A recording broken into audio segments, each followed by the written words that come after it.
is coming into office during a time when our country seems more divided than ever. And there's a lot of work that needs to be done to bring us together. News 8's Justin Kolar is on the Gillette Bridge in Grand Rapids for us now with what parallels historians say they can draw between Biden's situation and that of two past presidents. Well, Teresa and Casey, President-elect Joe Biden will soon inherit a daunting task, one quite unlike any other president before him has ever faced. He'll have to reunite an embattled nation like Abraham Lincoln and restore faith in that nation like Gerald R. Ford. I actually think that Joe Biden is the perfect president for the moment. A president for the moment, battling for the soul of the nation. Good evening, my fellow Americans. A career politician, a public servant, who's taking charge under similar circumstances to Grand Rapids' favorite son, the 38th president. Yeah, in many ways, he's coming in under similar circumstances. You know, Gerald Ford, after Nixon's resignation, I remember in his inaugural speech in the East Room, he said, "Our long national nightmare is over. Our Constitution works."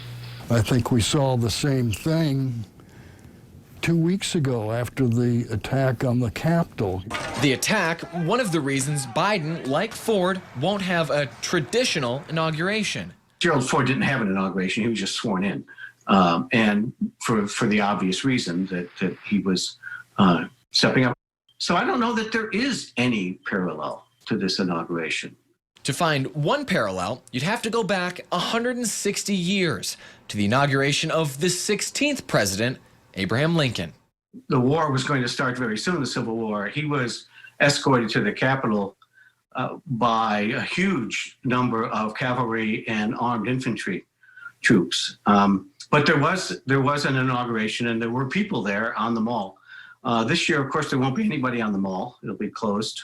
Civilians replaced with soldiers. Their applause exchanged with cautious optimism from home.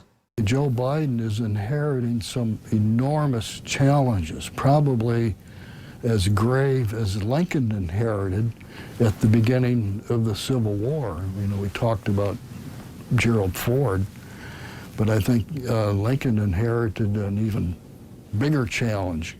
Tasked with uniting a nation, restoring faith in it. These historians are hopeful Biden will be the man, the president for the job. I haven't lost hope.